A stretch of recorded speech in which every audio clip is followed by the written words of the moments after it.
Bonjour, comme vous le savez tous, c'est période de fête ces derniers temps. Noël. Oncle Bob participe à l'événement lui aussi.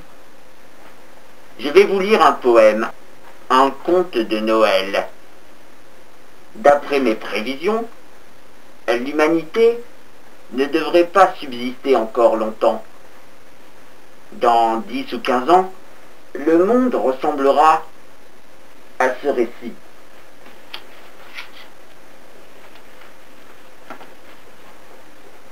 Des oiseaux qui corent le crâne d'un enfant mort-né. Un handicapé mental viole le corps d'un homme calciné. La peau de la fillette colle au goudron gluant. Un dépravé mental viole un père devant ses enfants. La diarrhée devient une denrée pour cette anguille terrestre, pompant à la source des orifices son spiritueux délice du plus secret des calices. L'insecte dégénéré prend conscience du viol. Une fourmilière a ici domicile dans le vagin d'une grabataire isolée sur le sol. Dans une plaine brûlée, une mère extrait son fœtus avec un bout de métal rouillé. Un lézard déchiquette le vagin d'une adolescente maîtrisée.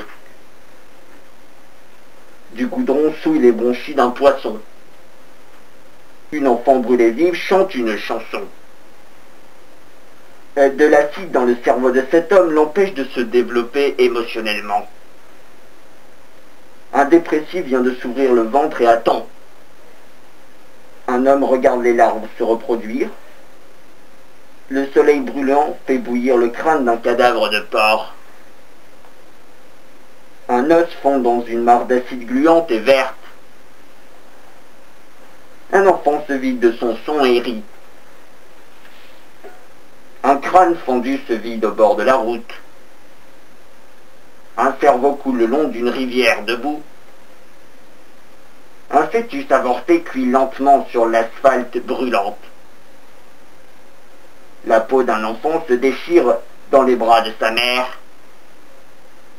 Un myopathe visuel rampe pour tenter de réguler l'écosystème.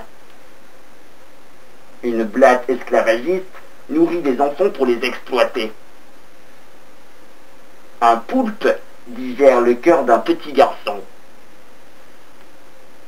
Un carnivore est fasciné par l'avancée d'une couche de goudron liquide sur le sable. Des radiations ont causé une tumeur sur le crâne de ce chien à 2 nuques.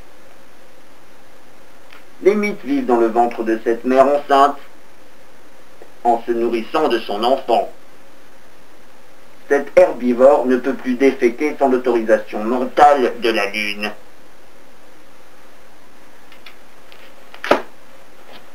Voilà. Je pense que prochainement, cette prophétie se réalisera rapidement. Mais aujourd'hui, je vous présente mon nouvel élève. Il n'a pas de nom. Et je ne sais pas bien ce que c'est non plus. Simplement, nous allons le voir en action.